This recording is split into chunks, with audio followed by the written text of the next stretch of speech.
요즘 우리나라에 오는 외국 여행객들이 한국에 도착하면 제일 먼저 하는 말이 한국은 거리가 깨끗하다. 네, 한국에는 쓰레기도 없고 담배꽁초도 없는 깨끗한 거리에 모두 다 놀란다고 합니다. 네, 그건 우리의 시민의식이 높아진 결과이겠죠. 네, 우리가 이 청소하는 분들이 여러분 아무리 청소해도 버리는 사람들이 개의치 않고 버려 제낀다면 어떻게 청소가 뒤따라갈 수 있겠습니까? 그러니까 거리가 깨끗하다는 것은 우리의 시민의식이 많이 높아진 그런 결과죠. 이 책에서 이런 얘기를 읽어봤습니다. 어떤 부모가 군에 입대하는 아들을 배웅하기 위해서 논산훈련소 같이 갔어요. 논산훈련소는 매주 월요일 되면 이제 훈련병들 입소하는 날이거든요. 그러니까 이제 아들이 생활해야 하는 훈련소가 환경은 괜찮은지, 분위기가 어떻게 험악하고 위협적이 않은지 걱정이 많지 않겠습니까? 훈련소에 이제 들어섰어. 그런데 아니 보이는 모든 환경이 모든 것이 다 잘 정리정돈이 아주 말끔하게 되어져 있더랍니다. 논산훈련소 그 발표를 보면은 그 1년에 한 36만 명 이상의 가족들이 찾아온다 그러거든요. 그런데 사람들이 가족들은 군인이 아니니까 질서 없이 우르르 이렇게 걸어가도 그 길에는 과자 봉지 껌종이 하나 떨어진 것이 없고, 그 다음에 잔디밭에 들어가서 밟는 사람도 하나도 없더래요. 그래서 어떻게 이 많은 사람들이 이렇게 방문하는데 이 훈련소가 이렇게 청결하냐, 그런 궁금증을 가졌는데, 신병들이 집합하는 연병장으로 가다가 그 입구에는 팻말을 하나 보고 얘 깨끗할 수밖에 없다 알았대요. 거기 이제 뭐라고 써져 있냐면, 쓰레기를 버리지 마세요. 귀하의 자식들이 청소해야 합니다. 그곳에 쓰레기를 버리고 어지럽히면 결국 내 자식이 청소를 해야 하기 때문에 아무도 쓰레기를 버리지 않는 겁니다. 근데 이제 이렇게도 생각해 보세요, 여러분. 내 자식이 청소해야 하기 때문에 안 버린다면, 그럼 남의 자식이 청소한다면 아무데나 버려도 되는가? 그건 아니지 않습니까? 그건 아니에요. CCTV가 많이 있어서 우리가 범죄를 저지르지 않느냐? 그럼 CCTV 없으면 막 훔치고 강도질하고 패고 그래도 되냐? 그건 아니잖아요, 그죠? 우리 한국 사회가 상당히 시민의식이 높아졌고, 그리고 범죄도 다른 나라보다도 범죄율이 낮아, 치안이 좋고, 우리 한국 사람들은 이렇게 서양 사람들이 볼 때에 상당히 도덕적이다, 그렇게 평가를 합니다. 나는 안 그런데 좀 창피하네. 그런 분들은 없기를 바랍니다. 그 성공하는 사람들의 7가지 습관 제가 책 소개해 드렸잖아요. 그 저자인 스티븐 코비는 사람들이 늘 부딪히는 환경에 반응하는 행태를 2가지로 나누어서 설명합니다. 첫째는 반사적으로 사는 삶, 두 번째는 주도적으로 사는 삶, 2가지로 나누는데, 남이 안 보면 거리에 쓰레기 버리는 사람은 요거는 조건 반사적으로 사는 사람입니다. 보는 눈이 없어도 남이 시키지 아니해도 스스로 양심과 윤리와 의를 지키는 사람은 이 주도적으로 사는 사람입니다. 자기 자신에게 유익이 되면 교회 출석하다가 유익이 안 되면 떠나버리는 사람은 여러분 그럼 어떤 유형이겠습니까? 여러분은 내가 반사적으로 사는 사람인가 아니면 주도적으로 사는 사람인가 한번 생각해 보시기 바랍니다. 또 이런 글도 있었어요. 어렸을 때부터 알코올 중독자인 아버지 밑에서 2 형제가 컸어요. 이 아들이 자라면서 가정에서 뭘 보고 크겠어요? 술에 찌든 아버지가 그냥 동네 사람들하고 맨날 고래고래 고함 지르고 싸움하는 것이나, 아니면 집에 들어가고 착한 어머니를 맨날 주워 패는 것이나, 밥상 뒤집어 엎고 이런 것만 보고 자랐거든. 이 형제 중에 큰아들 형이 자라서 아버지처럼 알코올 중독자가 됐어요. 그 밑에 둘째 동생은 술이라면 아주 이가 갈려 이 금주 운동가가 됐습니다. 예. 같은 아버지 밑에 자란 두 형제지만 서로 다른 인생길에 대해서 사람들이 볼 때 호기심이 느끼는 거야. 그래서 이제 어떤 사람이 물었습니다. 먼저 형에게 당신은 어째서 알코올 중독자가 되었습니까? 형 대답은 이래요.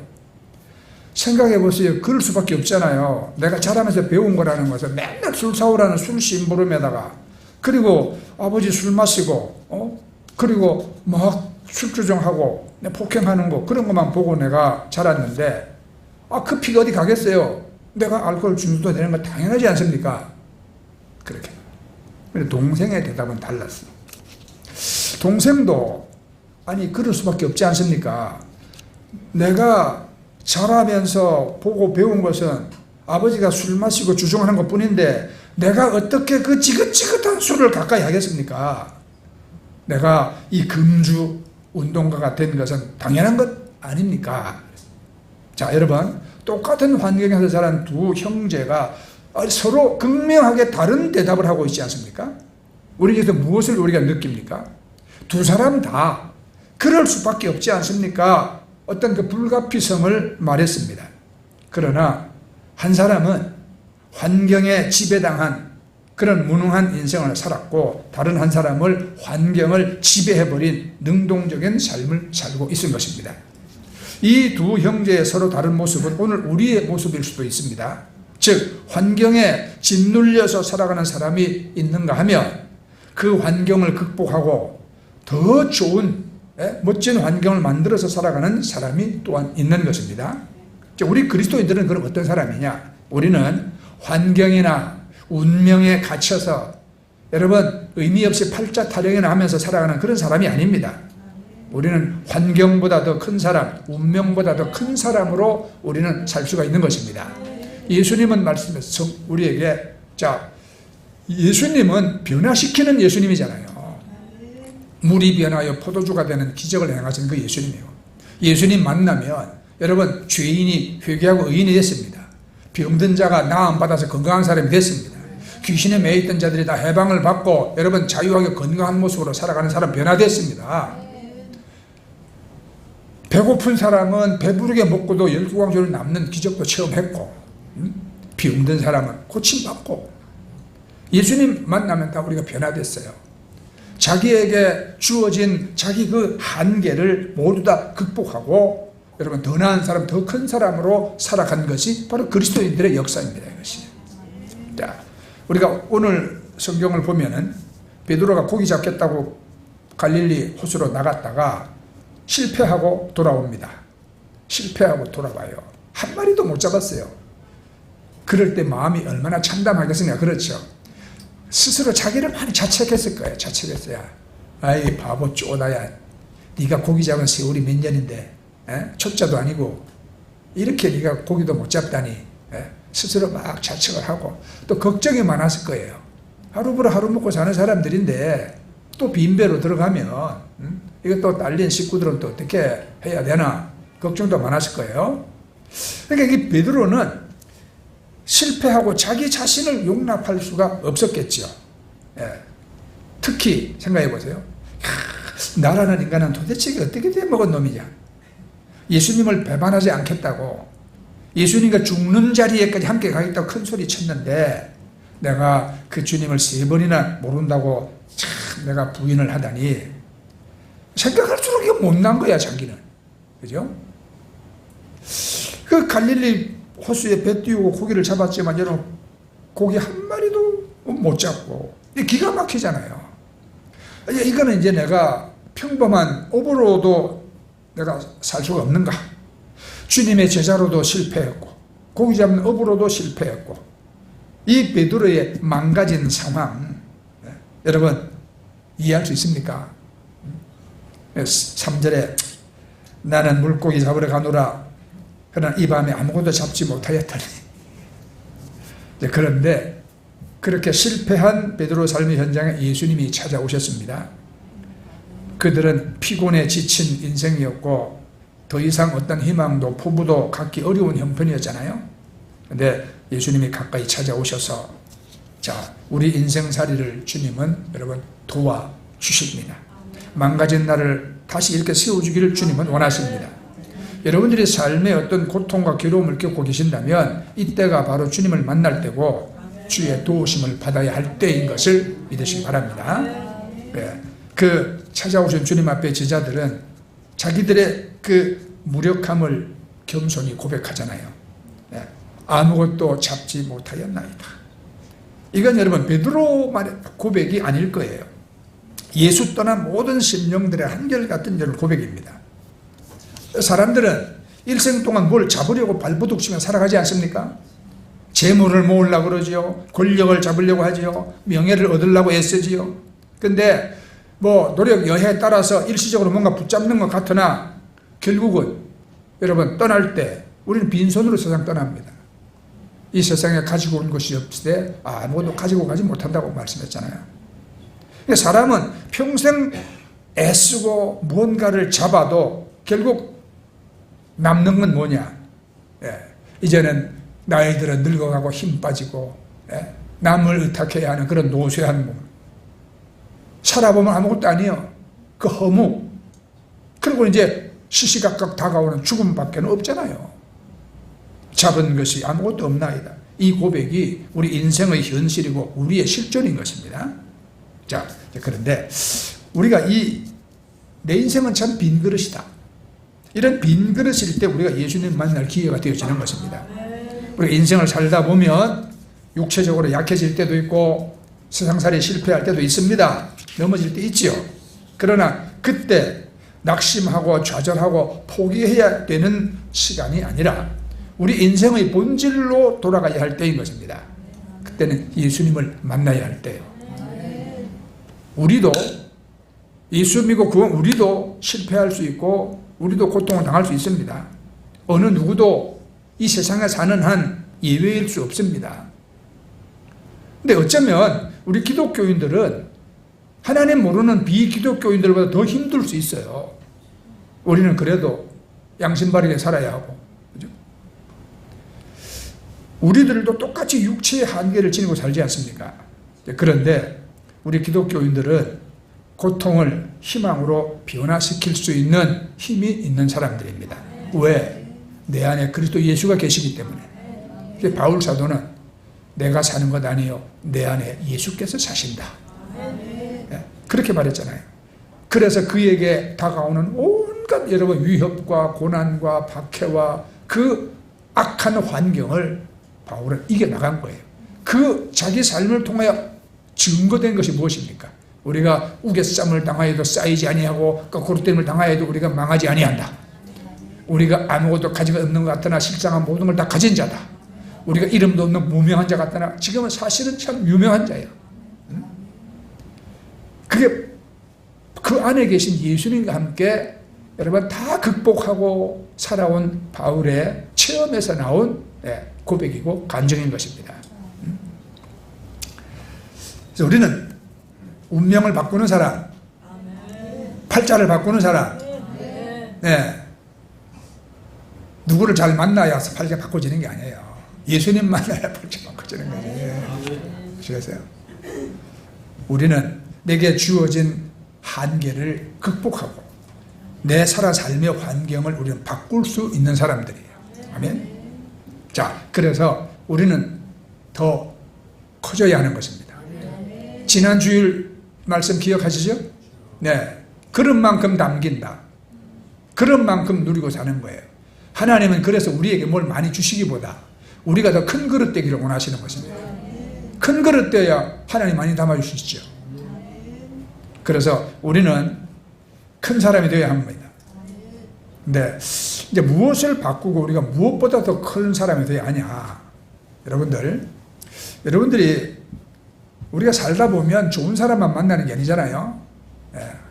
꼴 보기 싫은 사람, 가서 그냥 막 패주고 싶은 사람도 다 있습니다. 그런데 우리가 누군가를 미워하면 그 사람의 한계에 갇혀서 그 사람보다 큰 사람이 될 수가 없어요. 똑같이 미워하고 그러면 큰 사람이 될 수가 없다 이 말입니다.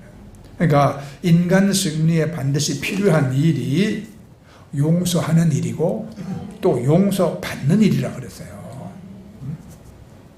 미국에 크리스 웰이라는 목사님이 있습니다. 이 목사님이요, 사냥을 매우 좋아해가지고 가끔 들로 산으로 이제 사냥을 나갔는데, 근데 어느 날 실수로 사람을 쏴 죽였어요. 고의가 아니에요. 실수로. 그런데 아이 세상에 목사가 사람 쏴 죽였다는 소문이 그냥 쫙 퍼졌어요. 막 언론에서 막 보도되고, 예? 교회가 온통 들끓었어요. 그러니까 이 목사님이 고의적으로 한 건 아니지만 어쨌거나 자기가 쏜 총에 사람이 죽었거든. 죄의식, 그 다음에 좌절감에 사로잡혀. 크리스웰 목사님이 그냥 사임하고 이제 교회를 떠나기로 마음을 먹었습니다. 그래서 교회에다 사표를 냈습니다. 그런데 그 교회에서는 목사님의 사표를 받지 아니했어요. 절대 받을 수 없습니다. 그랬어. 왜? 아니, 사람을 죽였다는 이제 이 이력을 갖게 된 이 목사님이 앞으로 어디 가실 거냐 이 말이에요. 어느 교회 가서 사역할 수 있겠느냐 이 말입니다.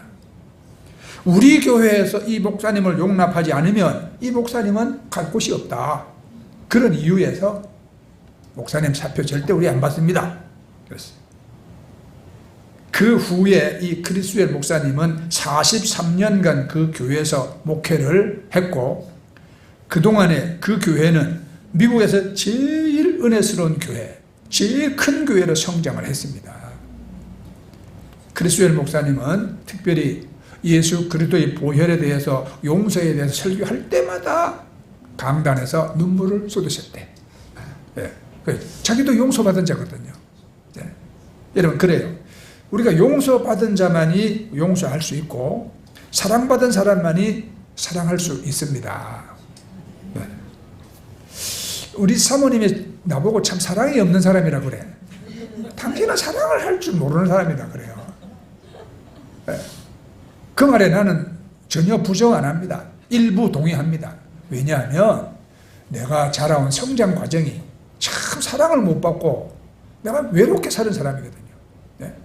예, 여러분, 제가 10살에 우리 어머님이 병드셨어요. 10살부터 내가 우리 어머님 병수발을 했어요. 그 3년 지나고 나서 13살 때 어머님 돌아가셨어요. 3년 동안 병우환으로 인해서 별로 가진 것도 없는 우리 집안이 그냥 거지처럼 됐어요. 네. 아버지는 돈 벌겠다고 나가시고 밑에 남은 동생 내가 책임져야 했어요. 내가 밥에 먹이고 애들 빨래해서 입히고 13살짜리가. 그럼 먹을 것 떨어지면 또 떨어져 있는 이모 집에 찾아갑니다. 예. 돈 빌려달라는 소리가 죽기보다 싫은데도 가서 또 돈 빌려와갖고 애들 또 밥에 먹여야 되고. 이렇게 혼자서 인생의 무거운 짐을 지고 악전고투하며 내가 살아오다 보니까 뭔가 마음에 막 투쟁심은 있을지 몰라도 그냥 따뜻한 가정에서 사랑 듬뿍 받고 상처 없이 꾸김 없이 이렇게 살아온 사람들과는 내가 달라. 그러니까 우리 사모님 나보고 독하대. 사랑이 없대. 네. 동의해요. 근데 사랑받은 사람만이 사랑할 수 있고요. 용서받은 사람은 용서할 수 있고, 여러분, 그런 거잖아요. 근데 우리가 성경에 보면 이제 오늘 이 베드로는 무엇을 받습니까? 용서를 받잖아요. 예수님이 찾아오셔가지고 너 인간이 그럴 수 있냐? 네가 3년 동안 나 따라다니면서 너 무슨 말 했니 나한테? 예? 네가 양심 있는 놈이냐 없는 놈이냐? 뭐? 예수님이 그렇게 여러 번 책망하고 따지고 안 하셨잖아요. 그죠? 예. 그저 밤새 호수에서 여러분 일하고 새벽에 찬이슬 맞으면서 들어오면 춥고 배고프니까, 예?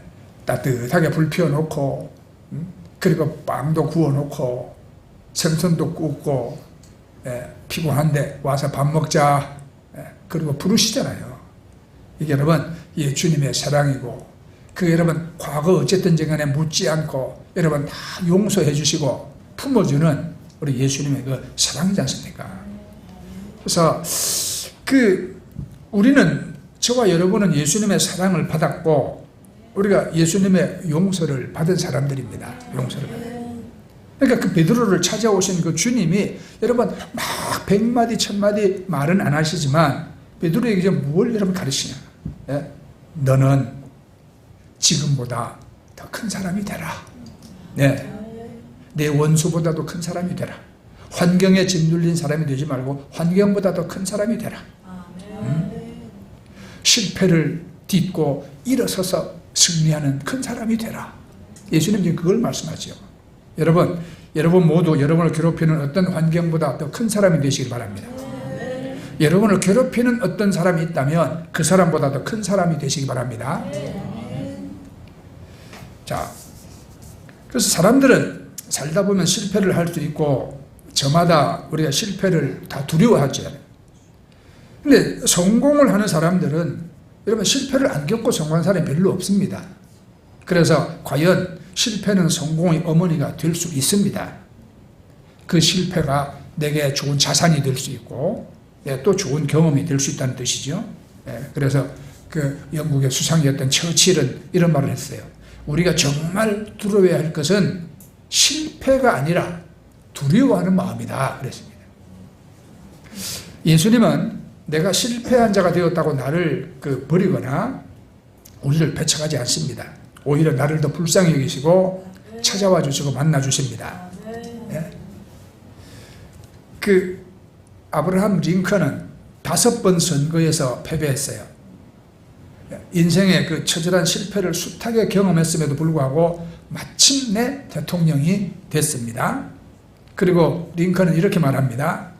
내가 실패할 때 마귀는 끝장났다고 내게 말을 했다. 그러나 내가 실패할 때 하나님은 이 실패의 경험을 가지고 더 큰 일에 도전하라고 내게 말씀하셨다. 나는 마귀의 말보다 하나님 음성의 귀를 기울였기 때문에 승리할 수 있었다. 링컨은 자서전에 이렇게 썼어요. 우리는 하나님 안에서 실패보다 더 큰 사람이 될 수 있음을 믿으시기 바랍니다. 자, 그럼 우리는 또 받은 복보다 우리가 더 큰 사람이 돼야 돼요. 이 누가복음 5장에 보면 베드로가 처음 주님을 만났을 때에 빈 그물이 찢어질 정도로 많은 고기를 잡았습니다. 그때 베드로는 이 많이 잡힌 그 고기, 이 사건의 의미를 알았어요. 아하, 이분이 뉘신데, 우리가 밤새 애를 써서 못 잡은 고기를 이분이 뉘신데 이분의 말씀에 순종하니까 이 많이 잡히냐 이 말이에요. 이분은 우리보다 큰 분이다. 우리와 다른 분이다. 네? 그 의미를 알았잖아요. 그래서 모든 걸 버려두고 예수를 쫓았다고 성경은 기록하고 있습니다. 오늘 읽은 우리 본문에서도 153마리 많은 물고기를 잡았으나 주님과 더불어 아침 식사하고 배와 고기를 버려두고 다시 이제 주님을 따라 나섭니다. 잡은 물고기에 연연해야 한다 이 말이에요. 어리석은 사람들은 받은 축복을 어떤 타락이나 교만으로 만들어버리죠. 그런데 베드로는 그렇지 않았습니다. 그래서 이 복이 썩지 않는 복이 된 겁니다. 많은 고기를 잡았으나 그 고기에 매이지 않는 사람이 고기보다 큰 사람입니다. 많은 돈을 가졌지만 주님을 위해서 그 돈을 버릴 수 있는 사람이 그 돈보다 더 큰 사람이고요. 큰 집을 가졌으나 큰 집의 노예가 되지 않고 과감히 이웃과 사랑을 나누기 위해서 쓸 수 있는 사람이 집보다 큰 사람이잖아요. 우리 교회에 요 위에 공설운동장 요 위에 살던 분 한 분이 우리 교회에 나왔어요. 소원이 뭐냐? 소원이 일자리가 없어요. 생활은 궁핍한데 일할 데가 없어. 그래서 좀 일자리 있고 좀 한 달에 그래도 안정적인 수입이 있었으면 좋겠습니다. 교회에서 기도 많이 했어요. 나도 기도 많이 해줬어요. 근데 어느 날 대명 콘도에 취직이 됐어요. 대명 콘도에 취직이 됐습니다. 그리고 분명히 여러분 주일날 일 안 하는 비번 날이 있거든요. 그런데도 취직된 그날부터 교회 졸업했어요. 네. 스스로 졸업했어. 신방 갔죠. 신방같이요. 그래서 왜 안 합니까? 주일날 일 때문에 못 오면 또 수요일날에도 올 수 있지 않습니까? 네. 그랬는데 그 사람 뭐라고 하는 겁니까? 자기 취직하고 나니까 일이 바빠서 이제 교회 안 가도 된대, 자기는. 내가 그래서 이 사람이 그릇이 요것밖에 안 되는데 하나님이 더 좋은 것을 어떻게 주실까, 인생에. 그래요. 그렇군요. 그리고 돌아봐야죠. 어떻게 하겠어요, 그죠? 옥중 나오겠습니까? 그러니까 내가 나오면서 그랬어요. 예. 그러면 일 때문에 바빠서 교회 못 오시면 다음은 또 일 없을 때 교회 오십시오. 맞죠? 석 달 지나고 잘렸어요. 석 달 지나고 안 오더라고요. 예. 제가 속초에 처음 개척을 하러 올 때 여의도수 노교회 서초동에 살던 권사님 한 분이 우리가 십자가 탑을 못 세워가지고 하나님께 부르짖고 기도를 했거든요. 어떻게 그 소식을 그 권사님이 들었어. 한 번도 만나본 적이 없는 권사님인데 어느 날 불러서 만나자 그래서 서울 가서 만났어요. 자, 십자가 탑 세우세요 하고 그때 돈으로 50만 원을 줬어요. 우리가 그때 또 개척교회 뭐가 있어요? 아무것도 없어. 종이 한 장이 귀한 때인데 우리 그냥 박수치고 찬송 불렀거든요. 나중에 또 갔더니 자, 목사님 피아노 하나 사세요. 또 주는 거야. 그 다음에 우리가 그 조립식 깡통 건물 지어놓고는 뭐 커튼이 있나 뭐 있나 아무것도 없어. 그 권사님이 그 서초동 부자 집사님들 모아놓고 우리 교회 좀 돕자고 얼마나 말씀해놨는지 커튼을 세상에 막 집에서 물론 뭐 여유가 있는 거겠죠. 잔뜩 줘가지고 또 새 건 아니지만 새 거와 다름없는 거. 그래서 잘했습니다. 예배당을 잘 이제 꾸몄죠. 근데 그 권사님은 그 집이 동네 사랑방이요. 가면 항상 사람들이 많아. 근데 그 권사님이 아들이 의사거든요. 네. 그런데 한국에 혼자 살지 마시고 미국으로 오세요. 안 가요. 안 가는 이유는 나는 여기서 내가 해야 할 일이 있다. 너는 미국에서 네 일이나 잘해라. 그러고 안 가셔.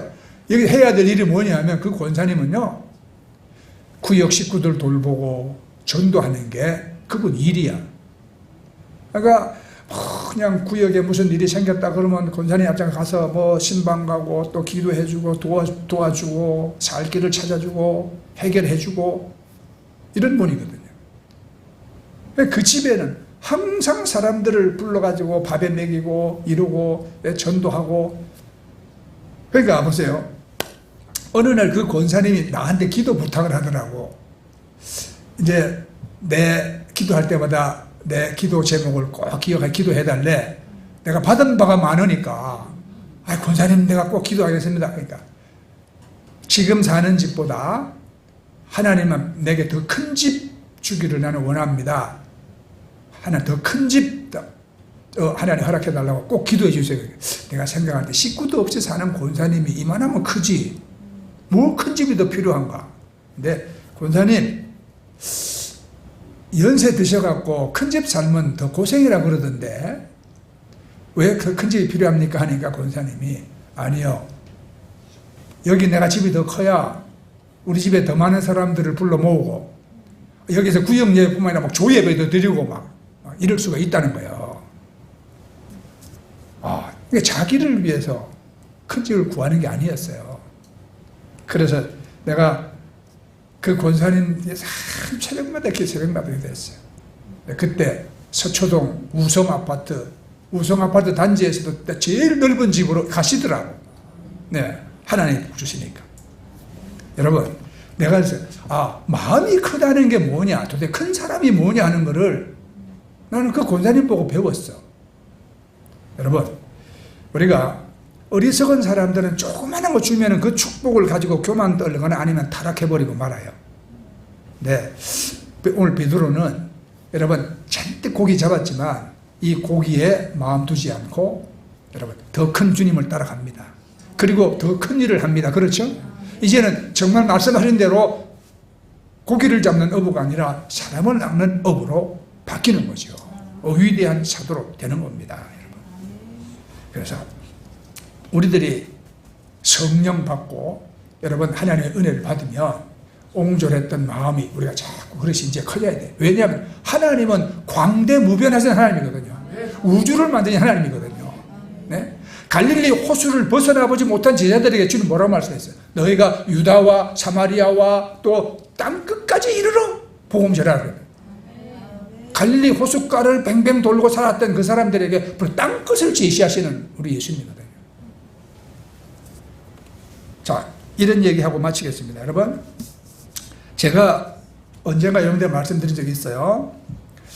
그 아프리카 콩고에 살던 한 소년, 아버지가 학교 교장 선생님인데 나라가 워낙 가난하니까 교장 선생님이라고 뭐 그렇게 잘 사는 것도 아니야.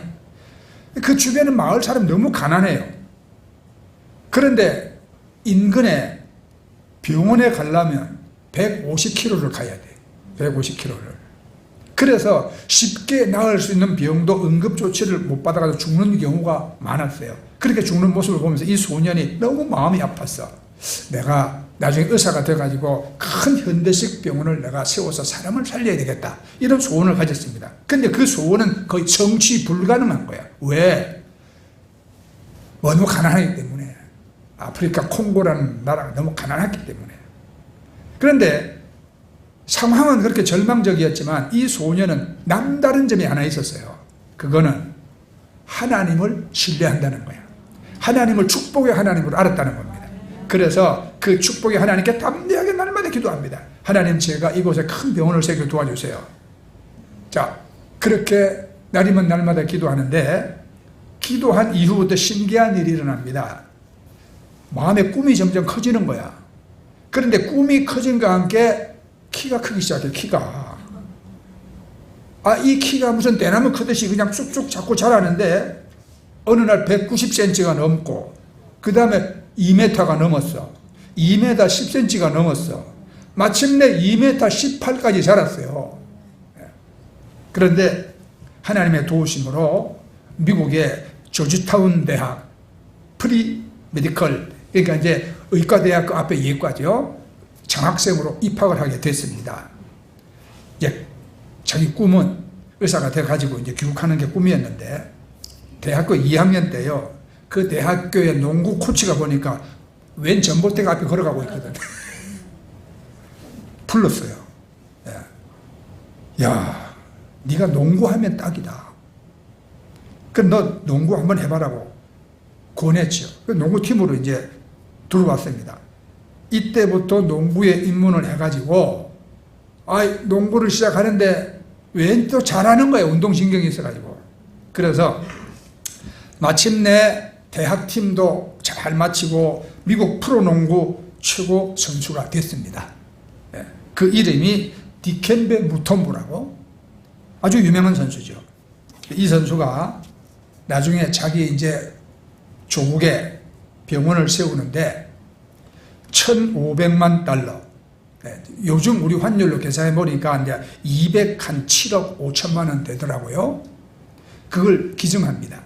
그런데 그 동료들이 이 선수가 한 해 감동을 받았어. 야, 우리도 도울게. 그래가지고 3천만 달러를 모아가지고 콩고의 수도인 킨샤사에 큰 현대식 병원을 세웠습니다. 마침내 그 거룩한 비전이 이루어진 거지요.